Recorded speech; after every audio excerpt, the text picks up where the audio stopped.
Story of My Life by Helen Keller. Read by Maria Euther in London, England, February 2007. Chapter 11.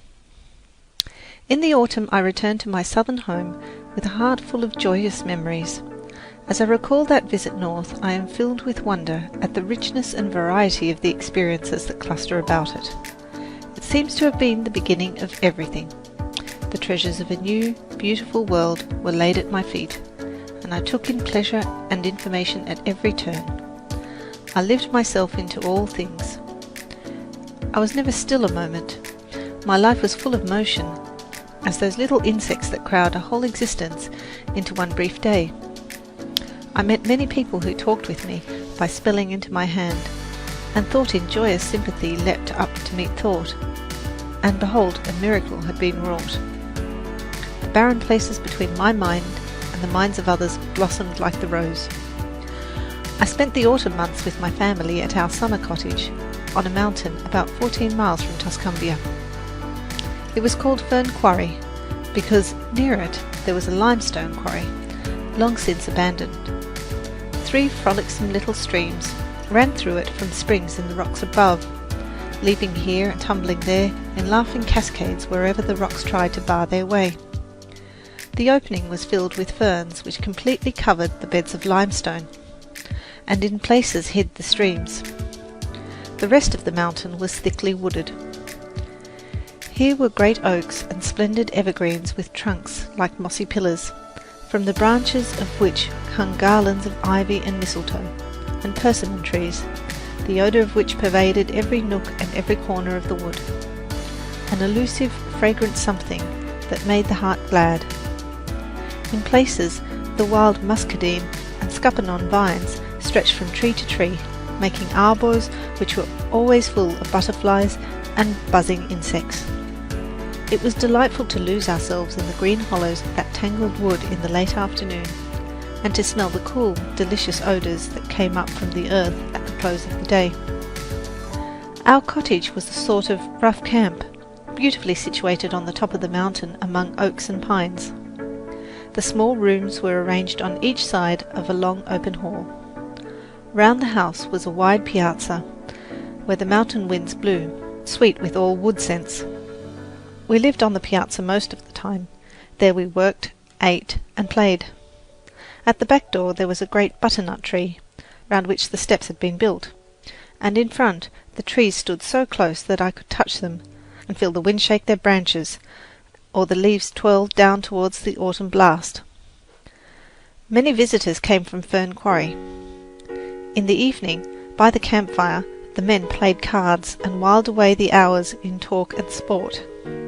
They told stories of their wonderful feats of fowl, fish, and quadruped, how many wild ducks and turkeys they had shot, what savage trout they had caught, and how they had bagged the craftiest foxes, outwitted the most clever possums, and overtaken the fleetest deer, until I thought that surely the lion, the tiger, the bear, and the rest of the wild tribe would not be able to stand before these wily hunters.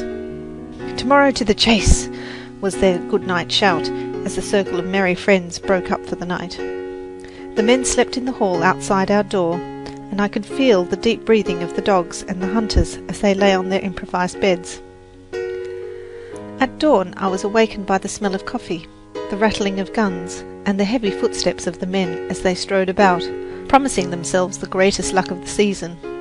I could also feel the stamping of the horses, which they had ridden out from town and hitched under the trees, where they stood all night, neighing loudly, impatient to be off.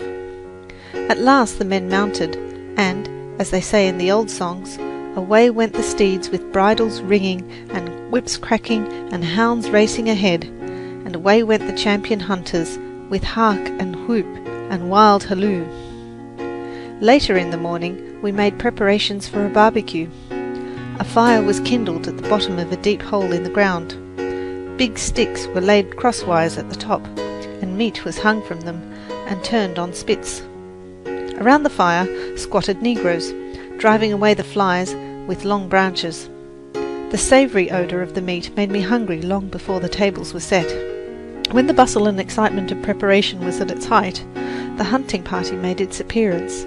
struggling in by twos and threes, the men hot and weary, the horses covered with foam, and the jaded hounds panting and dejected, and not a single kill. Every man declared that he had seen at least one deer, and that the animal had come very close. But however hotly the dogs might pursue the game, however well the guns might be aimed, at the snap of the trigger there was not a deer in sight. They had been as fortunate as the little boy who said he came very near seeing a rabbit. He saw his tracks. The party soon forgot its disappointment, however, and we sat down, not to venison, but to a tamer feast of veal and roast pig. One summer I had my pony at Fern Quarry. I called him Black Beauty, as I had just read the book, and he assembled his namesake in every way, from his glossy black coat to the white star on his forehead. I spent many of my happiest hours on his back. Occasionally, when it was quite safe, my teacher would let go of the leading rein, and the pony sauntered on, or stopped at his sweet will to eat grass or nibble the leaves of the trees that grew beside the narrow trail. On mornings when I did not care for the ride, my teacher and I would start after breakfast for a ramble in the woods, and allow ourselves to get lost amid the trees and vines, with no road to follow except the paths made by cows and horses. Frequently we came upon impassable thickets which had forced us to take a roundabout way. We always returned to the cottage with armfuls of laurel, goldenrod, ferns, and gorgeous swamp flowers, such as grow only in the south. Sometimes I would go with Mildred and my little cousins to gather persimmons. I did not eat them, but I loved their fragrance, and enjoyed hunting for them in the leaves and grass. We also went nutting, and I helped them open the chestnut burrs and break the shells of hickory nuts and walnuts, the big sweet walnuts. At the foot of the mountain there was a railroad, and the children watched the trains whiz by. Sometimes a terrific whistle brought us to the steps, and Mildred told me in great excitement that a cow or a horse had strayed on the track. About a mile distant there was a trestle spanning a deep gorge. It was very difficult to walk over. The ties were wide apart, and so narrow that one felt as if one were walking on knives. I had never crossed it until one day Mildred, Miss Sullivan and I were lost in the woods and wandered for hours without finding a path. Suddenly Mildred pointed with her little hand and exclaimed, "There's the trestle." We would have taken any way rather than this, but it was late and growing dark, and the trestle was the short cut home. I had to feel for the rails with my toe, but I was not afraid, and got on very well, until all at once there came a faint puff-puff from the distance. "I see the train!" cried Mildred, and in another minute it would have been upon us had we not climbed down on the cross braces while it rushed over our heads. I felt the hot breath from the engine on my face, and the smoke and ashes almost choked us. As the train rumbled by, the trestle shook and swayed until I thought we should be dashed to the chasm below. With the utmost difficulty we regained the track. Long after dark we reached home and found the cottage empty. The family were all out hunting for us. End of chapter. Read by Maria Euther in London, England.